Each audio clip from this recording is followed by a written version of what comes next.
على الأفئدة إنها عليهم مؤصدة في عمد ممددة صدق الله المولانا العظيم وصدق رسوله النبي الكريم ونحن على ذلك لمن الشاهدين والشاكرين والحمد لله رب العالمين اللهم صل على محمد وعلى آل محمد كما صليت على إبراهيم وعلى آل إبراهيم إنك حميد مجيد اللهم بارك على محمد وعلى آل محمد كما باركت على إبراهيم وعلى آل إبراهيم إنك حميد مجيد الحمد لله الله رب العالمين দরবারে লাখ কোটি শুকর আল্লাহ রব্বুল আলামিন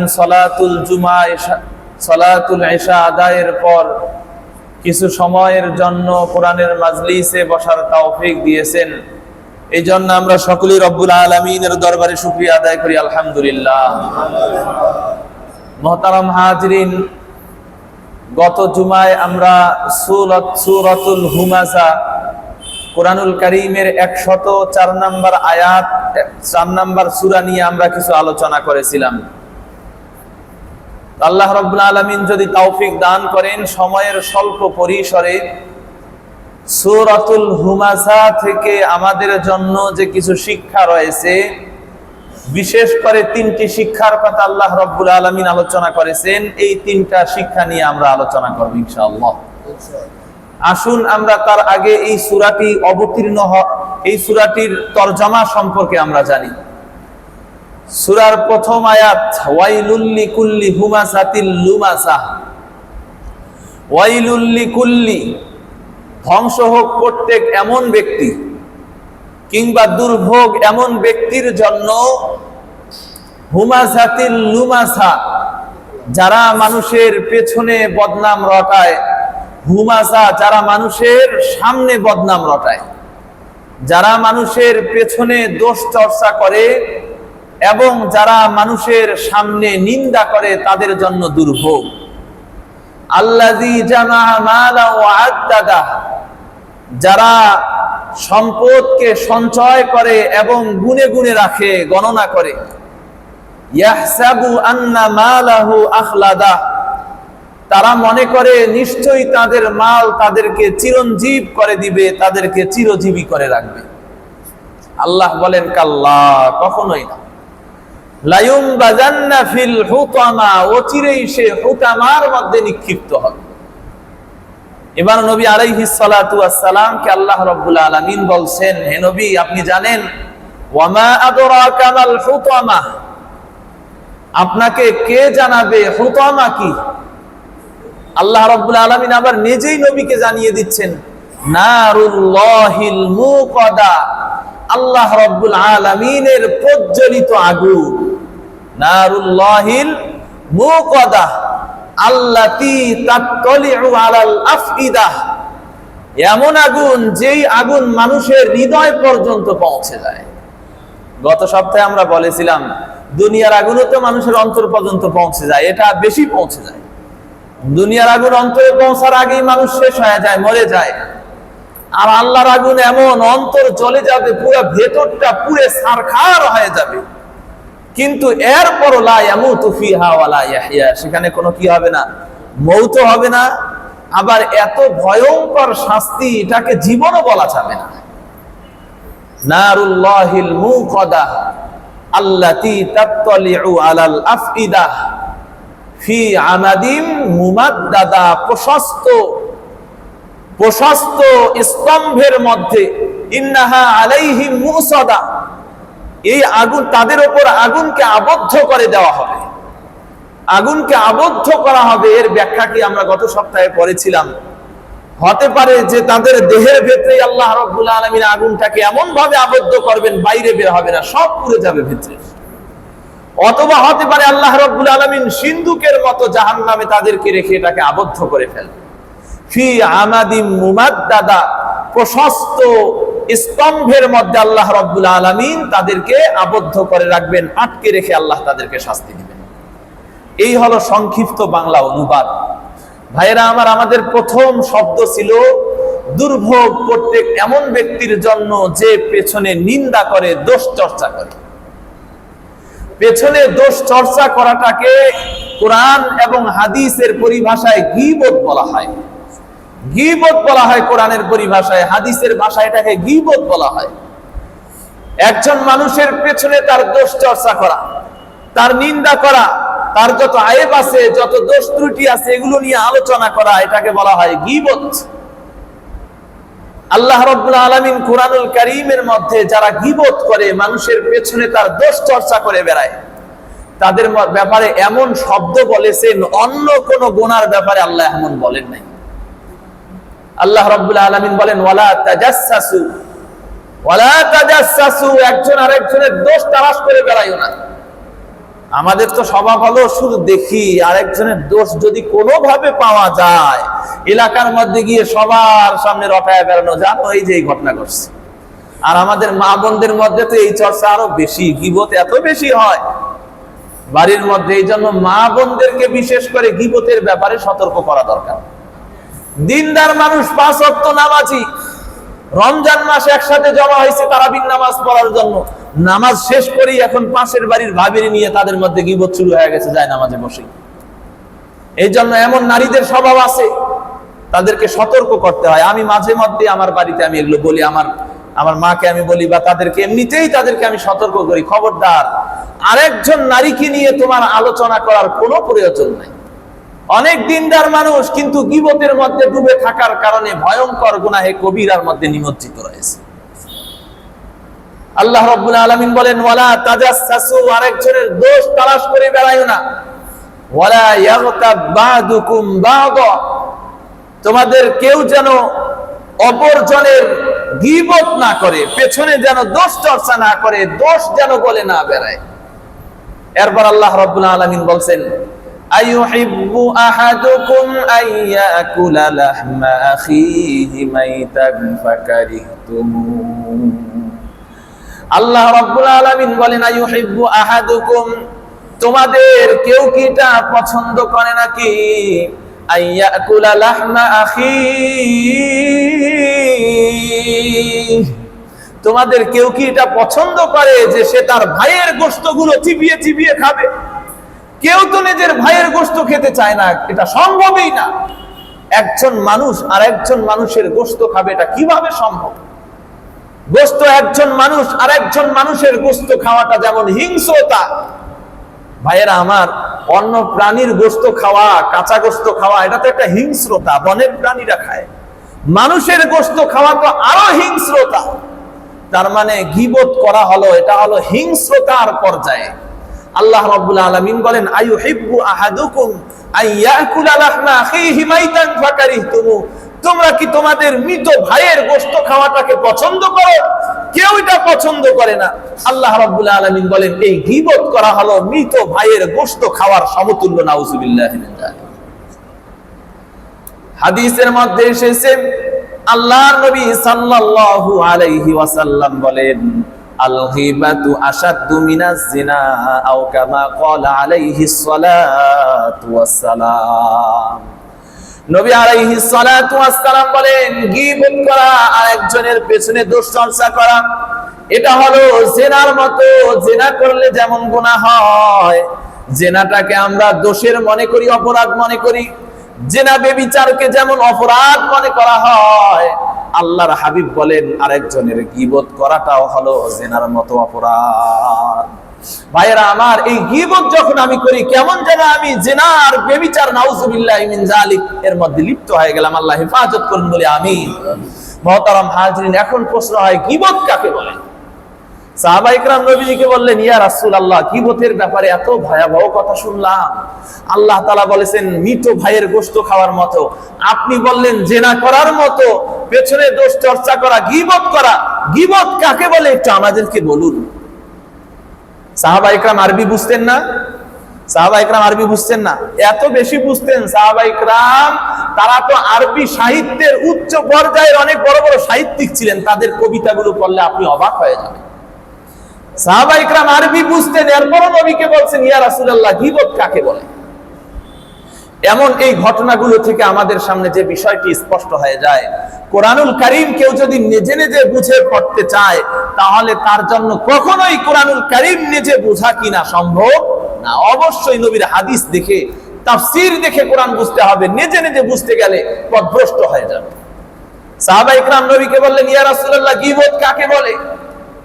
নবী আলাইহিস সালাতু ওয়াস সালাম বলেন, যিকরুকা আখাকা মা ইয়াকরাহু বিহি। নবীজি বলেন, তোমার ভাইয়ের পেছনে তার ব্যাপারে এমন কিছু বিষয়ে আলোচনা করা যেগুলোকে সে অপছন্দ করে, এটাকেই গীবত বলে। যিকরুকা আখাকা মা ইয়াকরাহু বিহি, তোমার ভাইয়ের এমন কিছু বিষয় তুমি আলোচনা করলে।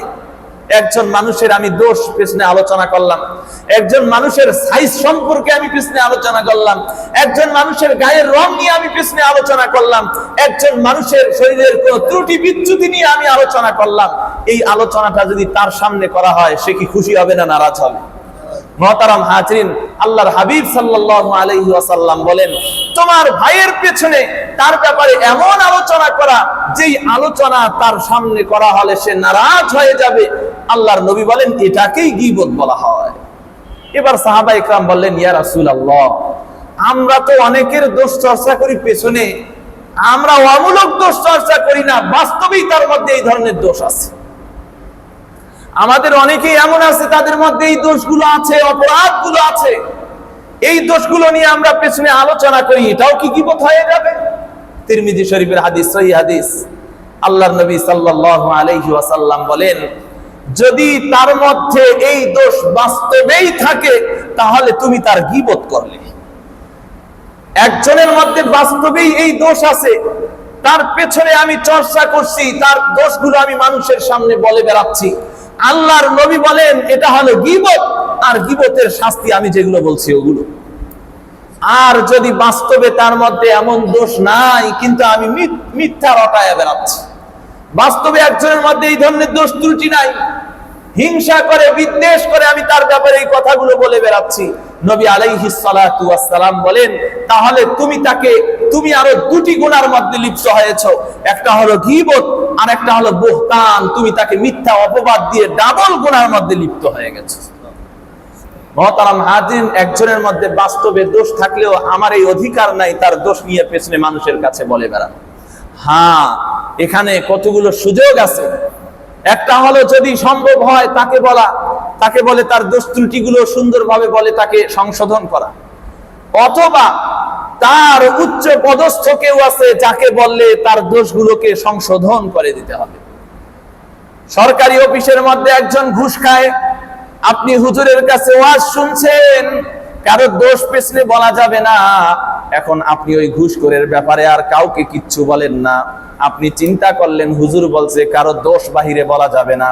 মুহতারাম হাজরিন, না না, এই ধরনের ব্যক্তি যারা অপরাধের মধ্যে লিপ্ত রয়েছে তাদেরকে যারা সংশোধন করতে পারবে, এই ঘুষখোরকে যিনি সংশোধন করতে পারবে, তার উচ্চ পদস্থ যারা রয়েছে তাদের কাছে গিয়ে আপনি তাকে সংশোধনের নিয়তে আপনি উচ্চ পদস্থ ব্যক্তির কাছে অভিযোগ করুন, তাকে বলুন একজন ছাত্র অপরাধ করে, প্রত্যেক শুক্রবার করে শনিবার করে সে সিনেমা দেখতে যায়, আপনি চিন্তা করলেন হুজুর তো ওয়াজ করছে গীবত করা যাবে না, সুতরাং এই ছাত্রর ব্যাপারে হুজুরের কাছে গিয়ে কেমনে তার দোষের কথা বলি, না না, এটাকে গীবত বলা হবে না, বরং আপনার দায়িত্ব হলো তার অভিভাবক, তার উস্তাদের কাছে গিয়ে বলা আপনার ছেলে এই কাজ করছে, আমার নিয়ত হলো তার দোষ চর্চা করা নয়, বরং আমার নিয়ত হলো এই ব্যক্তি যেন তাকে সংশোধন করে, তাকে ইসলাহ করে, তাকে পরিশুদ্ধ করে।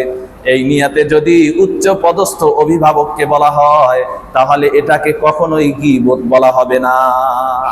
এটাকে কি বলা যাবে না? গীবত বলা যাবে না।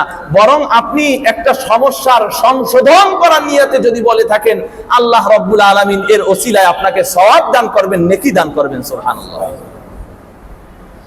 মুহতারাম হাজিরিন, আরো কিছু কারণ আছে। একজন ব্যক্তি যাকে শরীয়তের পরিভাষায় বলা হয় ফাসিকে মু'লিন, প্রকাশ্যে সে মদ খেয়ে বেড়াচ্ছে, প্রকাশ্যে সে গুনাহের কাজ করে বেড়াচ্ছে। আসলে তো গীবত করা এই জন্যই নিষেধ, তার গীবত করা মানে তার ইজ্জত আবরু আরেকজনের সামনে কি করা? নষ্ট করে দেওয়া। এখন যে ব্যক্তি নিজেই তার ইজ্জত আবরু মানুষের সামনে প্রকাশ করে বেড়াচ্ছে, সে প্রকাশ্যে মদ খেয়ে বেড়ায়, প্রকাশ্যে সে জিনা ব্যভিচারের মধ্যে লিপ্ত, গুনাহের মধ্যে লিপ্ত, এই মানুষটার ব্যাপারে যদি কেউ উম্মতকে সতর্ক করে দেয়, এটাকেও গীবত বলা হবে না, বরং এটাও কি আছে, জায়েজ আছে।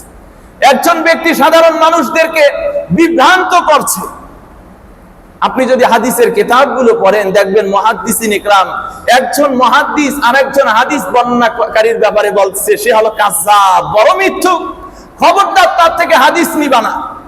এখন আপনি বলতে পারেন, আরে বুখারী রাহমাতুল্লাহি আলাইহির মতো মানুষ, এত বড় মানুষও দেখি আরেকজনের গীবত করে, কারণ ইনি তো আরেকজনের দোষ চর্চা করলো, আরে মিথ্যুক কইছে। আরেকজনের দাজ্জাল বলছে, আরেকজনের বলছে খবরদার অমুক মাওলানার কথা কখনো গ্রহণ করবে না, হাদিসের কিতাবে এটা আপনি পাবেন। কেন বলছে? কারণ তারা নবীর নামে হাদিস বানাতো, নবীর নামে শরীয়ত বানিয়ে বাজারের মধ্যে ছেড়ে দিত। একটা সময় এমনও ছিল, মানুষ তো নবী পাগল মানুষ ছিলেন, নবীর নাম বললে মানুষ গ্রহণ করে ফেলতো। ঘটনা আছে হাদিসের কিতাবের মধ্যে, মাওসুআতের হাদিসের কিতাবের মধ্যে, মানুষ হাদিস বানাতো, বাদশাকে খুশি করার জন্য হাদিস বানাতো, নেতাদেরকে খুশি করার জন্য হাদিস বানাতো, মানুষকে খুশি করার জন্য ওয়াজের মঞ্চে বসে বসে নবীর নামে হাদিস বানিয়ে মানুষকে আনন্দ দিত। আসলে এগুলো হাদিস না, এগুলো তার নিজের বানানো, কিন্তু চালাতো নবীর নামে। খুব ভয়ঙ্কর কাজ করত। নবীজি বলেন, যারা হাদিস বানায় তারা যেন নিজের আসনটা জাহান্নামের মধ্যে বানিয়ে নিল। এক ব্যক্তি বাজারের মধ্যে বেগুন নিয়ে গেছে, দেখে বাজারে কেউ বেগুন কেনে না, শীতকাল আসছে, চুলকানি শরীরের, বাগানে বাজারের বেগুন চলতেছে না, 2 টাকা কেজি, এরপরও কেউ কিনে না।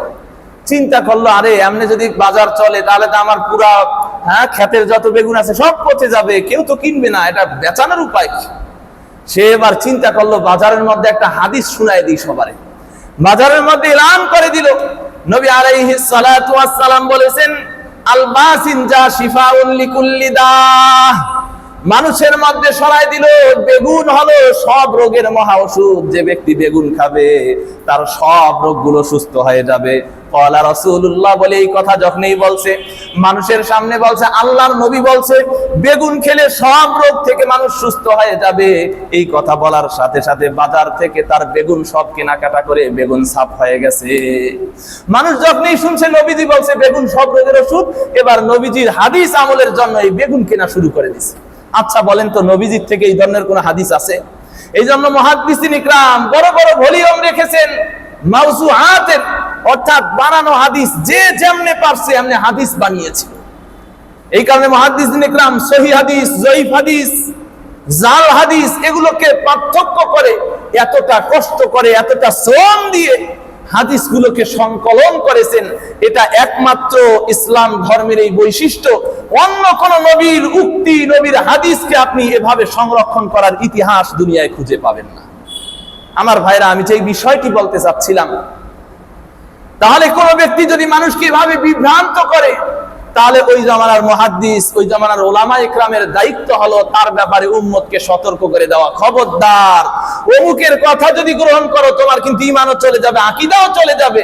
যারা গ্রহণ করলো করলো, যারা গ্রহণ করলো না করলো না। ইমাম আবু হানিফা রাহমাতুল্লাহি আলাইহি এমন ফতোয়া দিয়েছিল, ইমাম আহমদ ইবনে হাম্বল রাহমাতুল্লাহি আলাইহি ফতোয়া কার বিরুদ্ধে দিয়েছিলেন বলেন তো? ইমাম আহমদ ইবনে হাম্বল রাহমাতুল্লাহি আলাইহি তার জামানার মৌলবীদের বিরুদ্ধেই তো তিনি ফতোয়া দিয়েছিলেন যে খবরদার এই মৌলবীদের কথা যদি তোমরা গ্রহণ করো তোমাদের ঈমান চলে যাবে। ইমাম আহমদ ইবনে হাম্বল রাহমাতুল্লাহি আলাইহি যেই ফতোয়া দিয়েছেন, এই ফতোয়া ওই মৌলবীদের বিরুদ্ধে যেমন গেছে, বাদশার বিরুদ্ধেও চলে গেছে। বাদশা তাকে জেলের প্রকোষ্ঠে নিয়ে সারাটা জীবন জুলুম করে করে এখানে মৃত্যুর দিকে তাকে ঠেলে দিয়েছে। ইমাম আবু হানিফা রাহমাতুল্লাহি আলাইহি ফতোয়া দিয়ে জেলে চলে গেছে।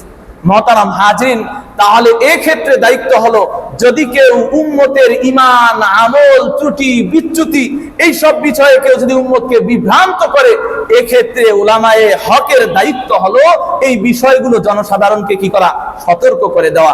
এটা হলো এই নবীর উম্মতের আলেমদের বৈশিষ্ট্য।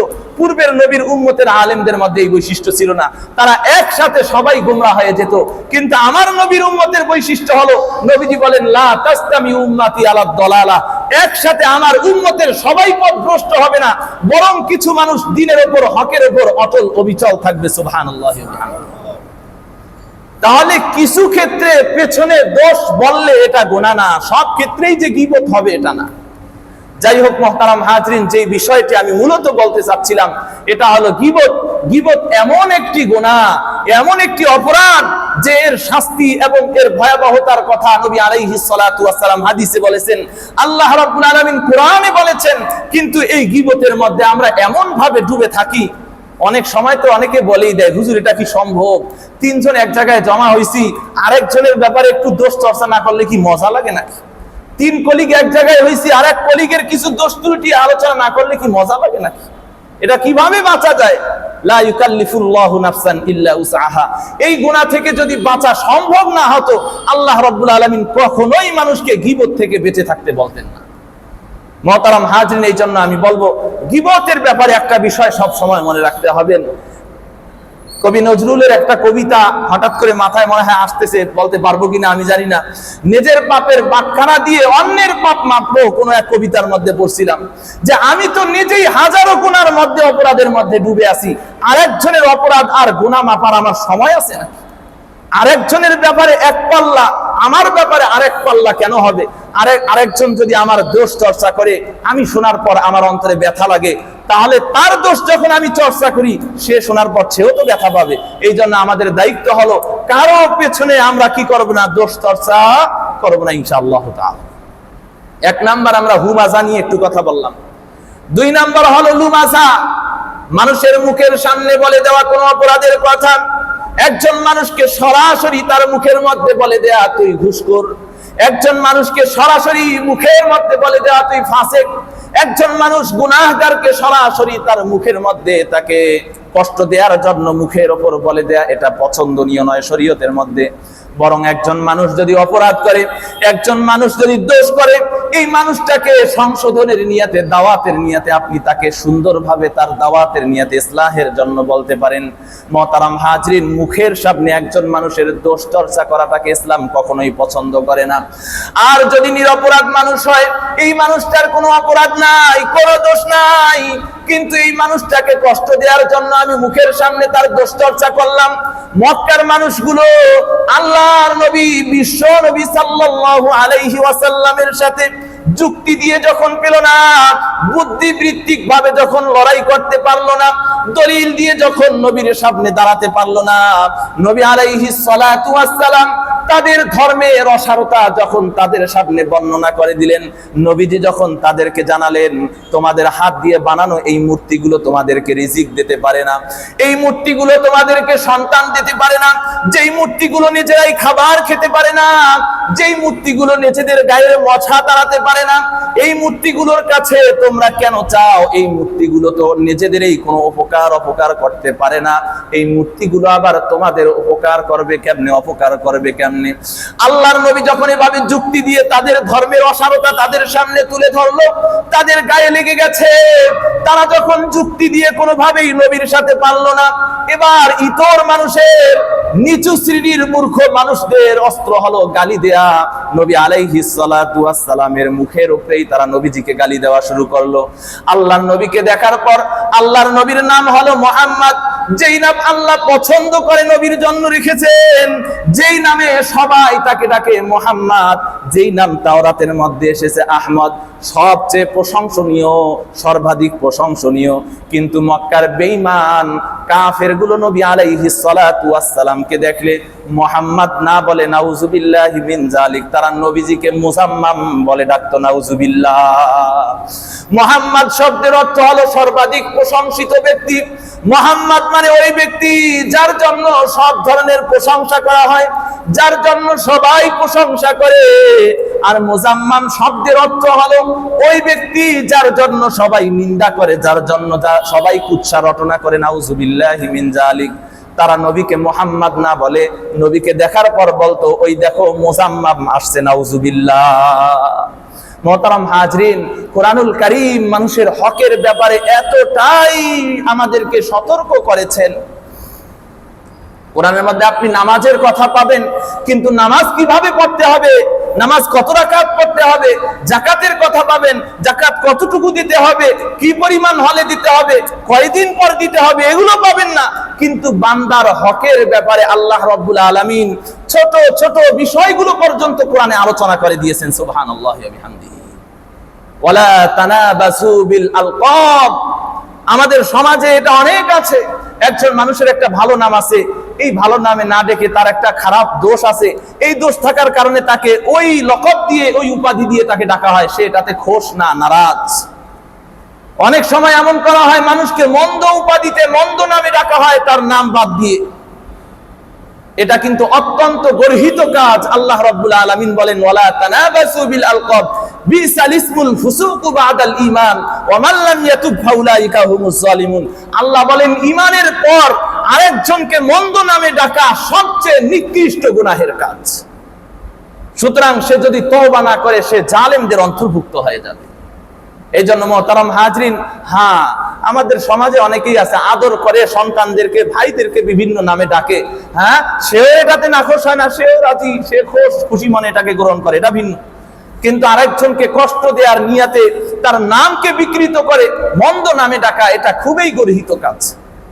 মক্কার মুশরিকরা নবী আলাইহিস সালাতু ওয়াস সালামকে মুহাম্মদ না বলে ডাকতে, এই মুজাম্মাম আসছে, মুজাম্মাম আসছে, মানে মুজাম্মাম মানে সবচেয়ে নিন্দিত মানুষ আসছে, নাউজুবিল্লাহি মিন জালিক।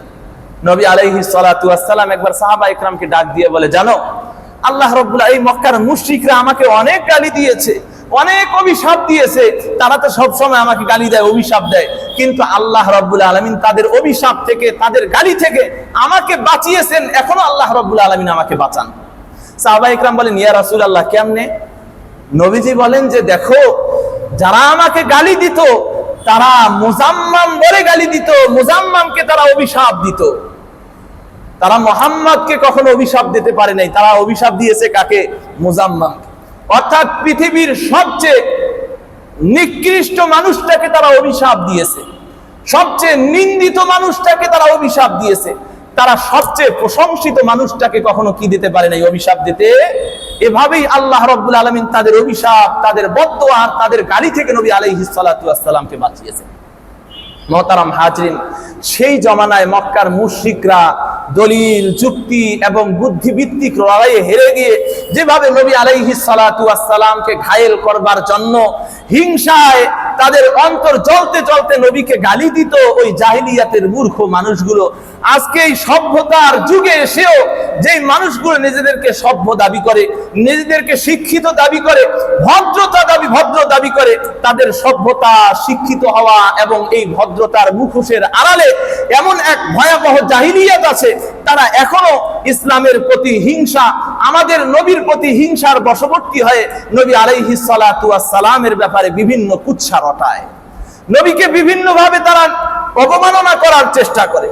মোহতারাম হাজরিন, মক্কার মুশরিকরা যেভাবে হিংসার বশবর্তী হয়ে নবীকে গালি দিত, নবীকে অপমান করার চেষ্টা করত, এই সময় এসেও তাম দুনিয়ায় তারা, আমি জুমার সময় বলেছিলাম যে আপনার লেনিনবাদ বলেন, মাওবাদ বলেন, আর আব্রাহামবাদ বলেন, আপনি পুঁজিবাদ বলেন, সমাজতন্ত্র বলেন, গণতন্ত্র বলেন, যত তন্ত্র মন্ত্র আছে, এই তন্ত্র মন্ত্র সবগুলোর সামনে একটা তন্ত্রই মোকাবেলা করতে পারে, এটা হলো ইসলাম। এই জন্য তারা ইসলাম এবং ইসলামের নবীকে এত বেশি ভয় পায়। তাদের তো কোনো অস্ত্র নাই, অস্ত্র হলো একটাই, কিভাবে গালি দিয়ে ঘায়েল করা যায়। এই কারণে বিভিন্ন ভাবে নবী আলাইহিস সালাতু ওয়াস সালামকে অবমাননা করে। আপনারা হয়তো শুনেছেন, ভারতের মধ্যে কিছুদিন পর পর এই ঘটনা ঘটায়। আসলে ভারতকে কোনো সভ্য রাষ্ট্র হিসাবে গণনা করাই তো উচিত না। ভারত এটা হলো পুরো, আমি মনে করি, একদম সিরিয়ালের বাহিরের একটা রাষ্ট্র। আল্লামা তাকি উসমানী সাহেব বলেন, আমি তাম দুনিয়ায় সফর করছি, ভারতের মতো এত দরিদ্র আর এত নিচু শ্রেণীর মানুষ আমি তেমন একটা দেখিনি। ভারতের মধ্যে এখনো সম্ভবত 50% বেশি মানুষের কোনো কি নাই, স্যানিটারি ল্যাট্রিন নাই। এই মানুষগুলোকে আমার কাছে মনে হয় গণনারও বাহিরে। তাদের কোনো বুদ্ধিভিত্তিক লড়াই দিয়ে তারা মুসলমানদের সামনে দাঁড়াতে পারবে না। এই জন্য তারা তাদের শক্তি ব্যয় করে জাকির নায়েককে তাদের দেশ থেকে কি করে দিয়েছে, বের করে দিয়েছে। তারা দেশে বুদ্ধিভিত্তিক এবং দালিলিক লড়াইয়ে মুসলমানদের সামনে দাঁড়াতে পারবে না। এই জন্য আল্লামা খলিম সিদ্দিকীকে অন্যায় ভাবে মুদির যুগে, কসাইর যুগে দোষ দেয় যে জোর করে নাকি অনেক হিন্দুকে মুসলমান বানাইছে। এই জন্য আল্লামা খলিম সিদ্দিকীকে সে যাবজ্জীবন কারাদণ্ড দিয়ে জেলে পাঠিয়ে দিয়েছে। অথচ আল্লামা কলিম সিদ্দিকী হাফিজাহুল্লাহ তাআলা আনহু তিনি একজন তাবলীগের মানুষ। তাবলীগের মানুষরা কেমন হয় আপনারা তো জানেনই। তারা অনেকটা নিরীহ মানুষের মতো মানুষের কাছে গিয়ে দাওয়াত পৌঁছায় দেয়। এই মানুষটাকে জঙ্গি বলে, এই মানুষটাকে জোরপূর্বক ধর্মান্তরকরণের অপরাধ দিয়ে তাকে যাবজ্জীবন কারাদণ্ড দিয়েছে। কিছুদিন আগে ভারতের মধ্যে গতবারও এমন ঘটনা ঘটেছে, আবারও নবী আলাইহিস সালাতু ওয়াস সালামকে অপমান করেছে। মুহতারাম হাজিরিন, এগুলোকে আবার সরকারিভাবে মন্ত্রী এমপিরা সাপোর্টও দেয়। আমার ভাইয়েরা, আমাদের নবী আলাইহিস সালাতু ওয়াস সালামকে যখন কেউ অপমান করে, মুসলমানরা নিজেদের উপর আঘাত আসলে সহ্য করতে পারে, কিন্তু তাদের নবীর উপর যদি আঘাত আসে, নবীর সম্মানের উপর যদি আঘাত আসে, মুসলমানরা এটা কি করতে পারে না, বরদাস্ত করতে পারে না। মুসলমানদের হৃদয়ে রক্তক্ষরণ হয়।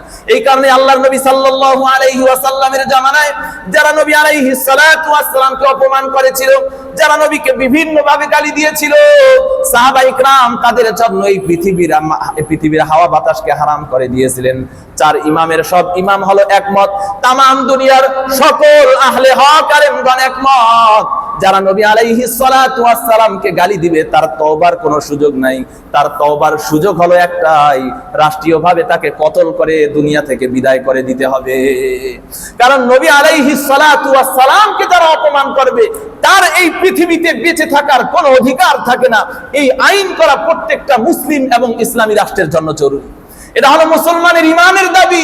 ফাতে মক্কার সময় নবীজি সকলকেই মাফ করে দিয়েছেন, কিন্তু ইবনুল খাতাল যে নবীর নামে কবিতা রচনা করত, নবীকে ব্যঙ্গ করে বিদ্রূপ করে কবিতা রচনা করত, আর তার বাদীরা বাজারে বাজারে গিয়ে নবীকে অপমান করে নবী সাল্লাল্লাহু আলাইহি ওয়াসাল্লামের ব্যাপারে ব্যঙ্গাত্মমূলক কবিতাগুলো পাঠ করে মানুষকে শোনাতো।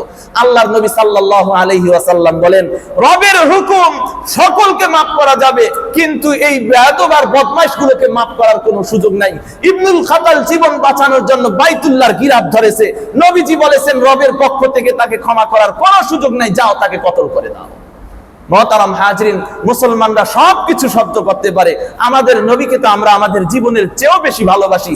এই জন্য নবী আলাইহিস সালাতু ওয়াস সালামকে তারা মাঝে মধ্যে গালি দিয়ে আমাদের আত্মমর্যাদা আর আমাদের গায়রতের দিকে তারা চ্যালেঞ্জ ছুড়ে দিয়ে দেখতে চায়। দেখি তো মুসলমানদের অন্তরের মধ্যে এখনো নবী প্রেম আছে না নাই। মুহতারাম হাজিরিন, এই জন্য আমাদের অন্তরের মধ্যে নবী আলাইহিস সালাতু ওয়াস সালামের প্রেম থাকতে হবে। নবী আলাইহিস সালাতু ওয়াস সালামকে নিয়ে কেউ যদি কটূক্তি করে, কেউ যদি নবীকে অপমান করে, তাহলে আমাদের দায়িত্ব হলো তাকে আইনের হাতে তুলে দেয়া। আমাদের পক্ষ থেকে আমরা নিন্দা জানাবো। রাষ্ট্রের দায়িত্ব হলো এদের জন্য সর্বোচ্চ পর্যায়ের শাস্তির ব্যবস্থা করা। এবং আমার অন্তরের মধ্যে নবী আলাইহিস সালাতু ওয়াস সালামের ব্যাপারে এই পরিমাণ ভালোবাসা এবং আত্মমর্যাদা থাকতে হবে, আমার সামনে যদি আমার নবীকে কেউ গালি দেয়, আমি এটা যেন কখনো এমন না হয় যে আমি সহ্য করে বসে থাকবো। আল্লাহ রাব্বুল আলামিন আমাদের সকলকেই নবীজির মহব্বত আমাদের অন্তরের মধ্যে দিন, সকলে বলে আমিন। 2 নাম্বার শিক্ষার কথা বললাম যে মানুষের সামনে তার দোষগুলো তার সামনে বলে, তার দোষ যদি না থাকে এটা তো বলাই যাবে না, আর যদি দোষ থাকেও সামনে তাকে কষ্ট দেওয়ার জন্য তার মুখের সামনে তার দোষ বলে তাকে লজ্জিত করা যাবে না। 3 নাম্বার শিক্ষা, ওয়ায়াহসাবু আন্না মালাহু আখলাদা, মানুষ মনে করে তার সম্পদ তাকে চিরজীবী করবে। না না না, কত সম্পদওয়ালা টাকাওয়ালারা দুনিয়া ছেড়ে চলে গেছে, কারো সম্পদ তাকে চিরঞ্জীব করে রাখে নাই, আমার সম্পদও আমাকে চিরঞ্জীব করে রাখবে না। এই জন্য মুহতারাম হাজিরিন, অর্জনের ক্ষেত্রে আমার খেয়াল রাখতে হবে আমি যেন অবৈধ তরিকায় আমার সম্পদ উপার্জন না করি। আল্লাহ রাব্বুল আলামিন আমার তাকদীরে যা লিখেছেন অবশ্যই আমি পাবো, বৈধ তরিকায় যেন আমার সম্পদ উপার্জন হয়, বৈধ স্থানেই যেন আমার সম্পদ ব্যয় হয়। আল্লাহ রাব্বুল আলামিন আমাদের সকলকেই কবুল করুন, সকলে বলে আমিন। ওয়া আখিরু দাওয়ানা আলহামদুলিল্লাহি।